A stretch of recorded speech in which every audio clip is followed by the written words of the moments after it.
Large banks, when they get into trouble, they're going to be bailed out by the government, which means by your tax dollars and mine. Congress always rushes in and says, yes, we can't allow those bad things to happen to the people. And so they vote the money to guarantee the loans or make outright payments in some very creative fashions so that the interest can continue flowing to the banks.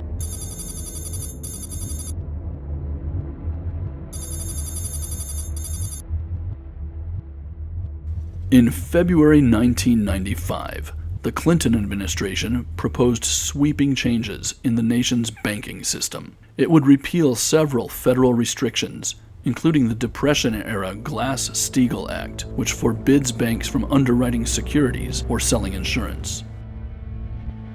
Dr. Greenspan, I want to start with you. You were the longest-serving chairman of the Federal Reserve in history, and during this period of time, you were perhaps the leading proponent of deregulation of our financial markets. During Greenspan's reign, the financial sector would double its share of the economy.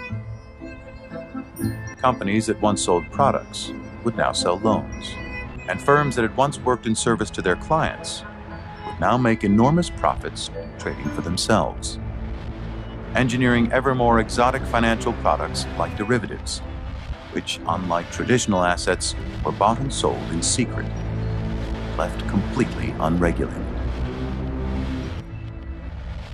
Mr. Greenspan, I have long been concerned that you are way out of touch with the needs of the middle class and working families of our country. Alan Greenspan's function in life is to represent the wealthiest people in our society and the largest corporations. According to a team at Bloomberg News, the U.S. had lent, spent, or guaranteed as much as $12.8 trillion to rescue the economy. That's trillion with a T.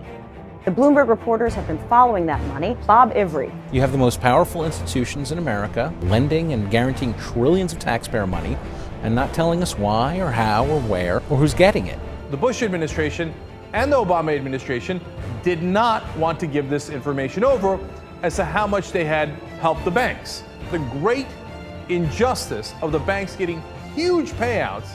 If you look at Bank of America, they got $45 billion in TARP money, but they got $91.4 billion from the Fed. Citigroup, $45 billion from TARP, but $99.5 billion from the Fed. They actually got twice as much money from the Federal Reserve that they got from the Treasury. So they want you to look at the Treasury money. They don't want you to look at the Fed money because that's where the real action is. Just the top 6 big banks, which are the best politically connected ones, well, they got $160 billion from TARP, but they got $460 billion from the Fed. They got 63% of the money.